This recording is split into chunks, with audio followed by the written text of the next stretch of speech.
So I've heard some whispers as of late that we might be seeing the assassination of Quarsh Panaka in Season 2 of Andor, so I figured today would be a great opportunity to sort of go over the history of that character and discuss his life and his death in canon.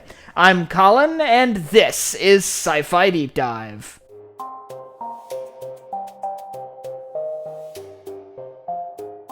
Remember, if you enjoyed this video, to head down below and hit that subscribe button. Now, before we go into this, I'm going to set out a little disclaimer here. Number one, this may include spoilers for Season 2 of Andor, as this is tied around some speculation as to what we're going to see in that show, and some canon content that describes some of these events. So if you really want to go in completely blind, maybe skip the second half of this video, and I'll try to throw a little notification in there, either saying something or putting something on screen, when we're getting into the territory of stuff that might be included in Season 2 of the show. Secondly, because this is something that might be covered in Season 2 of Andor, it might change a little bit based on what's in the show versus what we know in canon so far. So if this is completely rewritten in a month, so be it. But I do want to get some context out there, just in case this character does pop up in Season 2. So most of us are going to be familiar with Panaka for the role he played during the Naboo crisis when the Trade Federation invaded Naboo, but obviously his career started before then. He was born on Naboo and served as a member of the Royal Naboo Security Forces. He had served with a Special Republic task force prior to his work with the Royal Naboo Security Forces, primarily hunting pirates in the Chamel sector where Naboo is located. Following his work with the Republic Special Task Force that was tasked with hunting down those pirates, he returned to Naboo, where he resumed his work with the Royal Naboo Security Forces, ultimately climbing up to the role of head of security, putting him in charge of the palace security at the Theed Palace on Naboo, as well as Naboo's security forces and Starfighter Corps, basically the entire military apparatus of Naboo's government. This made him an important advisor to the Queen during the events of the Naboo crisis, when the planet was ultimately blockaded and eventually invaded by the Trade Federation. An invasion that was ultimately repelled with the help of Panaka and the Naboo security forces. Things that are detailed and shown on screen in The Phantom Menace, so I won't go into detail there, because I'm sure many of you have seen that movie. So we'll just kind of pick up where that movie leaves off. Following the end of the Naboo crisis, with the planet back in the hands of local government officials and the Trade Federation evicted from the system, Panaka continued to serve as the security chief on the planet. However, he was now at odds with Queen Amidala. The invasion of Naboo really changed the way Panaka viewed defending his homeworld.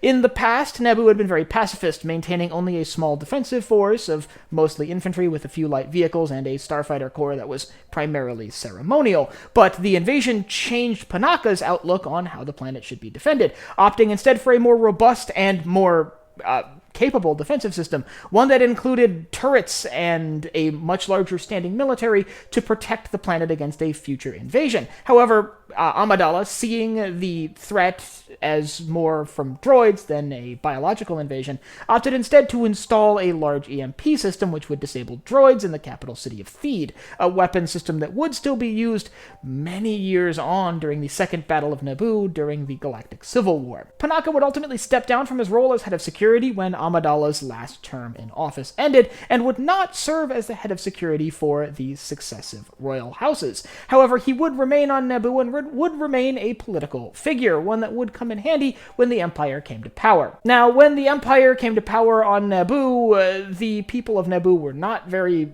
keen on the Empire, but there were some notable exceptions, and one would be Quarsh Panaka, who was ultimately in favor of the Empire. He had a personal relationship with Emperor Palpatine and trusted Palpatine with the control of the galaxy. Now, that trust may have been misplaced, but ultimately that didn't matter, because that put Panaka in the right place to be named the first Moff of the Chamel sector, putting him ultimately in control of Naboo. And when the Empire came in and disassembled Naboo's security forces and government, Panaka took direct control over the planet and served as the planet's governor for many, many years. So before we go any further, now that you know that Panaka is the Moff of Naboo, I'm going to throw a warning in here. This is the part that I think we're going to see in Andor Season 2, so if you're really trying to avoid spoilers, this is probably where you should click off. That being said, if you're curious about how this story ends and want to know more about Panaka's story, seriously, carry on. So about 3 years before the Battle of Yavin, Panaka had a very interesting experience. He, at this point, was still serving as the Moff of the Chamel sector and the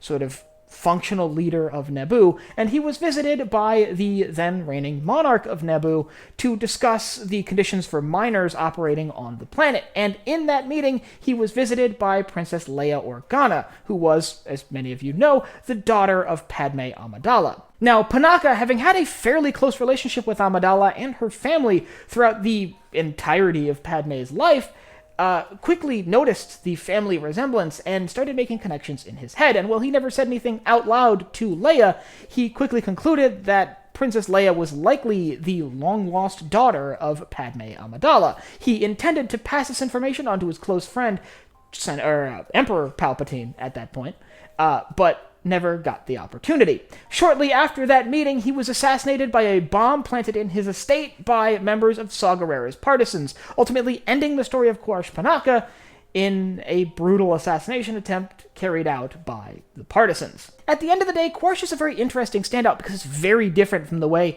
the rest of Naboo and the rest of the culture he's from felt about the Empire and felt about the state of the galaxy at this point in galactic history. Obviously, he's one of the few members of Naboo's political apparatus that was in favor of Emperor Palpatine's new Galactic Empire.